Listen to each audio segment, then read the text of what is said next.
Сәлем баршаңызға, қалдарыңыз қалай? Бүгінгі күндеріңіз сәтті өтсін. Бүгінгі тақырыпты бастамас бұрын әдеттегідей каналға тіркеліп, лайк басып, комментария жазуды ұмытпаңыздар, достар. Бірінші жаңалықтарды шоу-бизнес жаңалықтардан еститін боласыздар. Ол үшін каналға тіркеліп алыңыздар.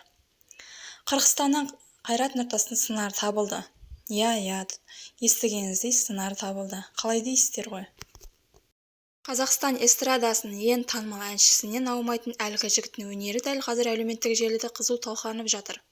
Ғаламторда кең тараған бейнежазбада қырғыз өнерпазы Қайрат Нұртастың жеке әнін «Байқа» атты әнін тойған нақышымен келтіріп шырқап тұрғанын аңғаруға болады. Ол қазақстандық жұлдыздың сахналық образын, шаш үлгісін, тіпті киіну стилі мен бейқимылын айнытпай қайталап жатыр. Жазылған пікірлерге зер салсақ, ол Жанболатов Эрниз есімді айыр қалпақты ағайынның әншісі екен. Бұл жігіттің аты Эрниз, талантты жігіт екен, красавчик, деп жазған видео авторы Қайрат Нұртастың әнін айтып, әрі қылығы мен қимылын қайталаған қырғыз өнерпазын желіде жұрттың бір мақтаса, кейбіреулер даттады. Шашын өсіргеннің бәрі Қайрат Нұртас болды ғой. Қайраттан аумайды екен. Қайрат Нұртастың жас кезіне ұқсайды. Ән айта берсе Қайрат сияқты танымал болады. Осындай нүктесіз еліктейтіндерді жиіркенішті, жиіркенем олардан.